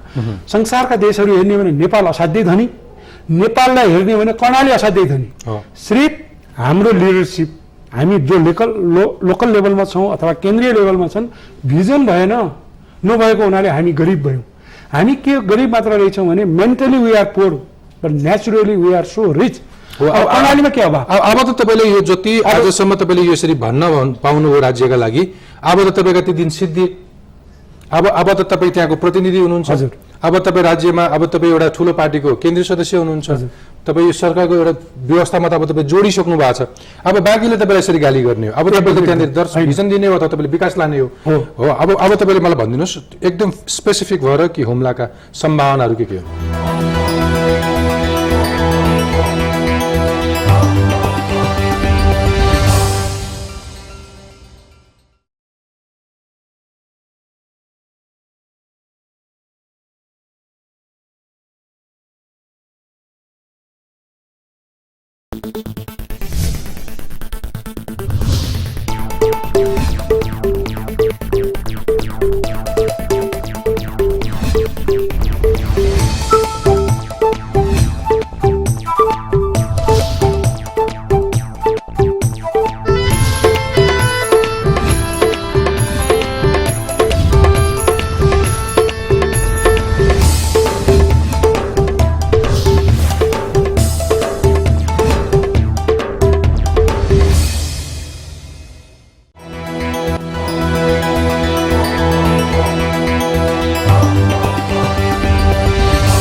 अब तपाईँले मलाई भनिदिनुहोस् एकदम स्पेसिफिक भएर कि हुम्लाका सम्भावनाहरू के हो?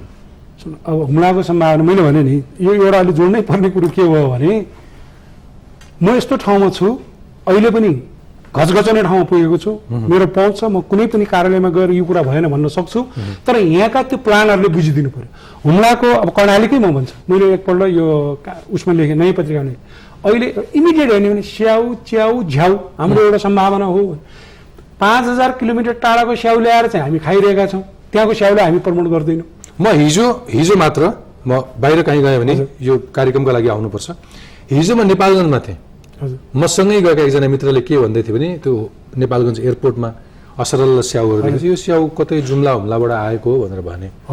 मैले होइन, माथिका जुम्ला त्यतै कुहिरहेका हुन्छन्, यी स्याउहरू धेरै टाढा इन्डियाबाट आएका हुन्, तपाईँ भ्रममा नपर्नुहोस् भनेर भन्दै थियो। यथार्थ त्यही होइन? यथार्थ त्यही। त्यस कारण मैले भने अघि च्याउ स्याउ झ्याउ भने तपाईँले भन्नुहुन्थ्यो गाई धपाउनु पऱ्यो भने झरिरहेको हुन्छ असरल स्याउ, त्यसले गाई लखेट्छ। अरू ठाउँमा चाहिँ ढुङ्गा हान्छन्, हामी चाहिँ स्याउले हान्छौँ। किनभने स्याउ बजार हुँदैन, बोटमा एकदम पाक्छ, झर्छ, खाने मान्छे पनि छैनन्, त्यो भुइँमा हुन्छ होइन। अब त्यसैले अहिले हामीले भने एक परिवार एक स्याउको गाडी, त्यो गरौँ, यो एउटा सम्भावना। आलु, आज नेपालमा आलु नपाएर यत्रो छ, हाम्रो आलुको लागि भयङ्कर उर्वर भूमि हो। त्यति चिसोमा फल्ने त्यति मिठो आलु, त्यति मिठो आलु। फापर, आज कोरियामा जानुहोस्, जापानमा जानुहोस्, सबभन्दा महँगो फापर, डायबिटिसको लागि सबभन्दा राम्रो औषधि। जडीबुटीको कुरै नगरौँ। एउटा क्यानेडियनले भन्थ्यो, people who live in Karnali they are so stupid because they don't know their own resources भनेर उसले मलाई भन्यो। Wherever you go, wherever you touch, there is medicine plant भन्थ्यो। अहिले आएर मेडिसिन प्लान्टको लागि चाहिँ त्यत्रो संसार लडिरहेछ। जल स्रोत यहाँले देख्नुभएको छ, गाउँ अँध्यारामा बसेका छन्। प्रत्येक गाउँको छेउमा कम्तीमा पनि 500 किलोवाट, 1 मेगावाट, 2 मेगावाट बिजुली आउने गाउँ गाउँको छेउमा छ भने कर्णालीको सम्भावना त अर्कै कुरो छ। अनि हिजो हामीले के सम्झ्यौँ, यो हाम्रो रक, यो हाम्रो हिमाल हामीले अभिशाप सम्झ्यौँ, तर वास्तवमा त्यो अवसर रहेछ। अहिले बाहिरका जुन देशमा हिउँ पर्दैन, उनीहरूले आइस जमाएर त्यो मान्छेलाई हिउँ भनेको यस्तो हुन्छ भने देखाउँछ। आज त्यसरी टुरिज्मको त्यस्तो सम्भावना छ। हुम्लाबाट मात्रै यदि हामीले सहजतापूर्ण ढङ्गले चाहिँ व्यवस्था गर्ने हो भने वर्षमा इन्डियन टुरिस्ट मात्रै 1 लाखदेखि 2 लाख इन्डियन टुरिस्ट मानसरोवर कैलाश जानलाई हुम्लाको बाटो भएर जान चाहन्छ भने टुरिज्मको त्यत्रो सम्भावना छ। किन हिन्दूहरूको लागि मानसरोवर कैलाश मक्का मदिना हो, तपाईँ त्यहाँ पुगेर आउनुभएको छ, बुद्धिस्टहरूको लागि त्यति नै छ। यी सम्भावना तमाम छन्, तर हेर्ने दृष्टिकोण राज्यको के हो भने त्यहाँका मान्छे भनेका हुम्लाका, मैले अहिले फिलिङ गरिरहेको छु, सभासद हुम्लाको भन्ने बित्तिकै मूर्ख होला, यसले जान्दैन होला, यसले बुझ्दैन होला, यसले के संसार देखेकै छैन, अहिले पनि छ। पहिला हामी अलिक कुरा भए पनि बुझ्छौँ, त्यसकारण विकास यसरी गरौँ भन्ने कुरो छ नि। त्यसकारण अहिलेको यो युग भनेको ट्रान्सपोर्टेसनकै रहेछ। त्यसैले मैले तपाईँलाई त्यो पनि याद हुनुपर्ने, ती बेला पनि मैले भन्थेँ कर्णालीको विकासको लागि 4 ब 5 ब भने बाटो, बिजुली, विचार, के अरे वन र बजार। तर राज्य कति पूर्वाग्रही हुँदो रहेछ भने मैले तपाईँलाई भने कि तपाईँकै त्यही सडक 54-55 को त्यो मेरो मास्टर्सको थेसिस त्यो रिसर्चको सिलसिलामा मैले धेरै योजना आएका मान्छेहरू भेटेका थिएँ। तिनले लाज पचाएर भनेको थिएँ, म बडो अचम्मित भएको थिएँ। सायद त्यो राज्यको त्यो त्यसरी नै काम गर्छ होला संयन्त्रले।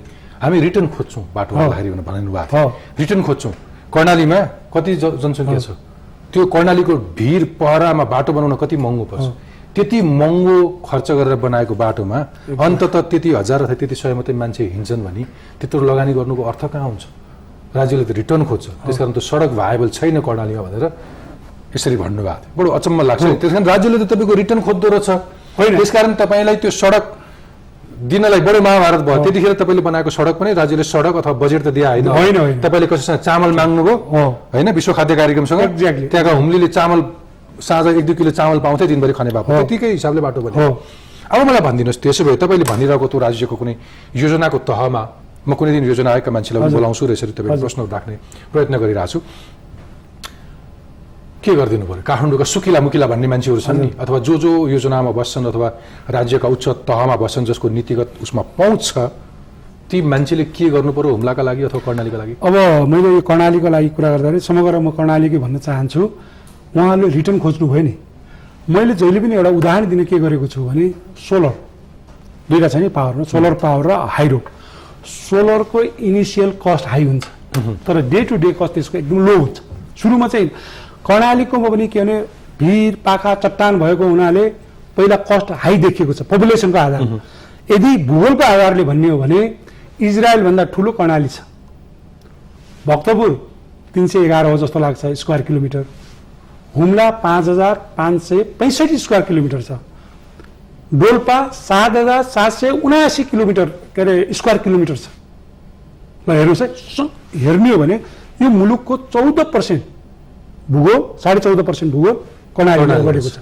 र उहाँहरूलाई सुरुमा सबैभन्दा महँगा रिसोर्सेसहरू त्यही छन्, मूल्यवान त्यही छन्। आज पनि एर्चाको कुरो आइरहेको छ 30 लाख 35 लाख 40 लाख पर्छ भनेर उहाँहरूले भनिरहेको छ। अप्पर कर्णाली चाहिँ सबभन्दा चाहिँ सस्तोमा बन्छ भनेर उहाँहरूले भन्नुहुन्छ। आज बाटो पुग्यो भने इनिसियल कस्ट हाई छ, तर एकचोटि बाटो पुगिसकेपछि राज्यलाई पाल्ने रिसोर्स त त्यहाँबाट आउँछ। अस्ति मोदी आएर भनेर जानुभयो त। हिजो लक्ष्मणले चाहिँ बिमारी हुँदाखेरि हनुमानले ल्याएको त्यही भूभाग होइन, कैलाश त्यहीँ जोडिएको छैन। त्यसैले यहाँको मान्छेहरूको हेर्ने दृष्टिकोण मात्रै गलत हो। कैलाश मान्छेहरूको प्याकेजै कति बेच्न सक्छ होइन, हुम्लासँग बाटो जति पनि बेच्न सकिन्छ। अहिले पनि तपाईँको केही एयरलाइन्सहरू इन्डियन टुरिस्टहरू त्यही बाटो अहिले पनि अराउन्ड एक सिजनमा चाहिँ 2025 त अहिले पनि गइरहेका छन्। त्यस कारणले उहाँहरूले मैले भने नि, उहाँले ढुङ्गालाई समस्या देख्नुभयो। म बङ्गलादेश गएको थिएँ, बङ्गलादेशमा कस्तो समस्या रहेछ, ढुङ्गै हुँदैन रहेछ। गिटी बिछ्याउनु पर्यो भने इट्टा पोलेर त्यसपछि त्यो इट्टालाई काटिँदो रहेछ। तर कर्णालीमा तपाईँ जानुभयो भने, तपाईँ गएको मान्छे हेर्नुहोस्, तपाईँ दिलभूषणजी पनि प्रत्येक दिन तपाईँ मानसरोवर कैलाशमा पुग्दाखेरि प्रत्येक दिन करोडौँ रुपियाँमाथि हिँडेर आउनुभयो। त्यहाँ त मुनि त हाम्रो गिटी नै गिटी, ढुङ्गा नै ढुङ्गा छ नि। त्यो भोलि सडक बनाउँदाखेरि त त्यो त सबै सम्पत्ति हो, रिसोर्स हो। रिसोर्सको युटिलाइजेसन हामीले गर्न सक्छौँ। त्यसैले मलाई भनिदिनुहोस्, तपाईँ अहिले संविधान लेखनको प्रक्रियामा हुनुहुन्छ। म आउँछु तपाईँको संविधानमा के परे त्यो जिल्ला माथि उठ्छ भने, त्योभन्दा पहिले तपाईँसँगै पर्सनल प्रश्न राखिहाल्छु। मानौ तपाईँको अब 4वटा कार्यकाल पछि फेरि म हुम्ला गएँ भने हजुर मैले के देख्न पाउँछु? अब मलाई एउटा विश्वास के हो भने, तपाईँ हुम्ला पुगिसकेपछि उत्तरदेखि दक्षिणसम्म तपाईँ नेपालगञ्ज 3 दिन कुरेर प्लेनमा जानुपर्छ जस्तो लाग्दैन। त्यो बेला त हप्तामा कुर्नु पर्थ्यो। हप्तामा कुरेर होइन। तपाईँ अब मलाई यो एउटा याद छ, मैले यदि गलत बोलिनँ भने तपाईँको ड्युटी स्टेसन पनि नेपालगञ्जमा थियो। त्यहाँका मान्छेहरू आरएमा लाइन लगाएर राति गएर कुटाकुट गरेको पनि त्यहाँ देखेर यो चाहिँ तपाईँहरूको पत्रिकामा आएर लेखिदिनुहोस् भन्ने आएको पनि थियो। अब जाँदाखेरि महिनौसम्म टिकट नपाएर हुम्ली सिडिओ कार्यालयको अगाडि बसेर गुवा रोएको दृश्य, अब त्यो दृश्य देख्नु हुने छैन। तपाईँ आफै जाँदा पनि सर मान्छेहरूसम्म नै गाडीमा जान सक्ने त्यो अवस्था हुनेछ Beautiful. र त्यो बेला हुम्लाका धेरै ठाउँहरूमा हाइड्रो हिजो तपाईँ त्यो बेला जाँदाखेरि एङ्गारमा एउटा बत्ती थियो अब अहिले करिब 15-20 वटा गाविसहरूमा बिजुली बत्तीहरू हाइड्रो बत्तीहरू बोलिरहेका छन् साना होला माइक्रो लेभलकै छन् बोलिरहेका छन् र मलाई त्यो बेला अब मेरो एउटा विश्वास के हो भने त्यो बेला जसरी यहाँले फोटो खिचेर तपाईँले र नारायण वाग्लेले खाद्यमा लाइन लागेको खाद्यको चामलको फोटो खिचेर हुम्ली फाटो लुगा लगाएकाहरूको लाइन देख्नु हुने छैन मलाई एउटा विश्वास छ सिमकोटमा जाँदा या गाउँमा जाँदा हजारौं क्विन्टल आलुहरूको चाहिँ बोराहरूको त्यो तल नेपालगञ्ज झर्न पर्खिरहेका हुनेछन् उत्पादन बढ्छ किनकि ठिक छ हामीलाई चामल उत्पादन हुँदैन हामी सिमीको उत्पादन गरौँ स्याउको उत्पादन गरौँ आलुको उत्पादन गरौँ यी सबैका लागि तपाईँको पहलहरू भइरहेछन् त्यस्ता निकायहरू त्यो कुराहरू चाहिँ तपाईँले देख्नुहुनेछ र त्यो बेला फोटो खिच्नुहुनेछ 20 वर्ष अगाडिको हुम्लामा चाहिँ चामल नपाएर लाइन लागेको थियो आज उनको चामल पठाउनलाई बसिरहेका छन् भन्ने चाहिँ मलाई त्यो लाग्छ तपाईँको मुखमा दुध र भात मलाई हुम्ला असाध्यै प्रेम लाग्छ धन्यवाद तपाईँको यो इच्छा पूरा होस् पछि बिजुमा म तपाईँलाई घचघचाउने प्रयास गर्छु यो सो रहिरहन्जेलसम्म तपाईँलाई बोलाउँछु अब हामी संविधान लेखनको प्रक्रियामा छौँ पर्टिकुलर केही कुराहरू हुन्छन् जसले हुम्ला जस्ता जिल्लाका मुद्दाहरूलाई सम्बोधन गर्न सक्छ अथवा हामी संहिताको कुरा भइरहेछ हुम्ला अथवा कर्णालीको माग के हो संहिताको हकमा अब यो कर्णालीको संहिताको एकदम मैले भन्नु पहिला हामीलाई के लागेको थियो भने कर्णाली एउटा राज्य हुनुपर्छ कि भन्ने हामीलाई थियो तर अब आखिर इन्फ्रास्ट्रक्चरले नजोड्दासम्म त्यो एउटा राज्य हिजो एउटा जडान राज्य बनाउने भनेर डोल्पाको मान्छे हुम्लामा पुग्न सक्ने अवस्था रहँदैन त्यसकारण हाम्रो एउटा कुरो के छ भने कर्णालीको विकास गर्नको लागि उत्तर दक्षिण नै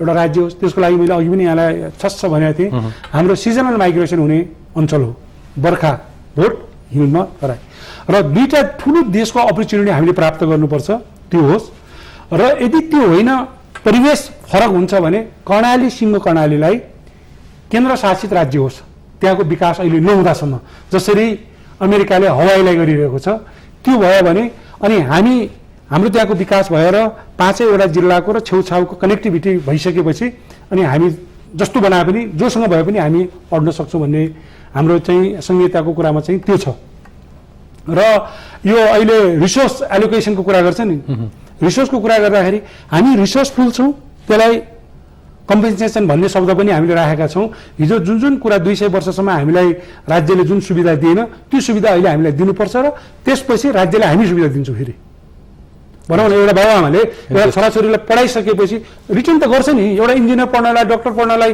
कति धेरै खर्च लाग्छ एउटा बाबुले तँलाई मैले डक्टर पढाउनलाई यत्रो खर्च गरेँ रिटर्न कहिले आउँछ भनेर कुर्दैन तर छोरो डक्टर भइसकेपछि बाबुआमालाई मात्र होइन समाजलाई त्यसले रिटर्न दिन्छ भने कर्णालीले पनि देशलाई नै गर्छ भन्ने कुरो ठिक छ अब यी सबै कुराको बावजुद मलाई तपाईँको प्रतिबद्धता चाहिन्छ तपाईँले कर्णालीबाट सभासदको टिकट जितेपछि उम्मेदवार जितिसकेपछि सभासद भइसकेपछि तपाईँले त्यही निर्वाचन कार्यालयमा सायद लगत्तै त्यहाँका मान्छेहरूलाई सम्बोधन गर्दा भन्नुभएको थियो कि संविधान बनाउने कुरामा र तपाईँको त्यहाँको विकास निर्माणको कुरामा तपाईँको प्रयत्न हुनेछ तपाईँले अहिले गरिरहनु भएको त्यो देशका लागि अथवा जिल्लाका लागि गरिरहेका प्रयत्नहरू के हुन् मलाई क्विकली लिस्ट गरिदिनुहोस् त्यसमा कुनै तपाईँको योजना हुनसक्छ तपाईँले कसैले भोलि हात बढाउन सक्छन् सहयोग गर्न सक्छन् तपाईँको सपना के यो कुरा क्विकली 1 मिनटमा प्रोग्राम सक्छु एउटा कुरा अघि भनिहालेँ मेरो एउटा योजना के भने अब यो लोकसेवा आयोगको एउटा शाखा हुम्लामा रहोस् भन्ने त्यसको लागि पहल गरिरहेको छु र सडक चाहिँ अहिले नर्मली नजाने भयो भने सेनालाई दियोस् भन्ने अब राज्यले पनि त्यसलाई प्रायोरिटी दियो खुलालुदेखि कालीकोटको खुलालुदेखि सिमकोटसम्म सेनाले लिने भयो त्यो पनि हामीले प्रयास गरिरहेका छौँ 2-4वटा सिँचाइहरू परेका छन् तामी सिँचाइ त मलाई पनि याद हुनुपर्छ त्यो दार्मा भन्ने ठाउँमा त्यो कुराहरू गरिरहेका छौँ टुरिज्मको लागि विशेष प्याकेजहरू अब टुरिज्मको लागि ट्रेलहरू पनि चाहियो त्यो कुराको लागि हामी चाहिँ प्रयास गरिरहेका छौँ र विशेष गरेर मैले हुम्ली जनतालाई दिएको संविधान बन्नुपर्छ संविधानको लागि म रिमेन्डेड छु भनेर लागेको छु र म चाहिँ अभिलेख अध्ययन तथा निर्कुल समितिमा थिएँ र संयोगले भन्नुपर्छ हाम्रो समितिले टाइमलाइनभन्दा 2 दिन अगाडि नै गर्यो र हिजो मात्र अहिले अब संविधान हाउस चलिरहेको छ अहिले पनि हामीले भनेका छौँ यदि अहिले पनि संविधान बन्दैन भने हाम्रा कारणले होइन हामी पनि सार्वभौम सत्ता सम्पन्न सभासद हौँ अब हामीले ती नबनाउने नेता जनताले होइन हामी सभासद नै नेताका विरुद्धमा लाग्नुपर्छ भन्ने मैले हाउसमा नै बोलेको छु र त्यसरी नै शिक्षाको म पनि अब हिजोको जुन अवस्था थियो अहिले स्कुलहरू वृद्धि भएको छ अब क्वालिटी एजुकेसनको लागि त्यहाँको इन्फ्रास्ट्रक्चरको लागि किनकि अहिले पनि हुम्लामा यस्तो स्थिति छ कि बच्चाहरू टेबल र डेस्क र टेबल नभएर भुइँमा बस्ने छ होइन, तिनीहरूको पनि मर्मत सुमाएर यस्तै जो मान्छेहरूले चाहन्छ नि, कतिपयमा के हुँदो रहेछ भने टेलिभिजन हेरिसकेपछि ती ठाउँलाई सहयोग गर्न चाहने मान्छेहरू पनि धेरै हुन्छ। शिक्षा, स्वास्थ्य, यो विशेष गरेर यो कुरा छ भने राज्यको लागि चाहिँ यो सडकको लागि अहिले नीति तथा कार्यक्रममा आयो। अब त्यति नगरेर यो कार्यान्वयनमा पनि राम्रोसँग जाओस् भन्ने नै मेरो चाहिँ आग्रह हो सरकारलाई, सबैलाई, यहाँहरूलाई। हवस् त, आजका मेरा अतिथि कर्णालीको हुम्लाका सभासद जीवनबहादुर साई सहित तपाईँहरू सबैलाई धेरै धेरै धन्यवाद। टफटकका विषयमा तपाईँको कुनै सल्लाह, सुझाव वा प्रतिक्रिया भए हाम्रो इमेल ठेगाना हो toftalk@news24nepal.tv। तपाईँ यो कार्यक्रम युट्युबमा पनि हेर्न सक्नुहुन्छ र Facebook page Tough Talk with Dilbhushan पाठक र ट्विटरमा पनि आफ्नो प्रतिक्रिया पोस्ट गर्न सक्नुहुन्छ। अर्को हप्ता अर्को नयाँ विषय लिएर आउनेछु। आजको अङ्कबाट बिदा दिनुहोस्। नमस्ते।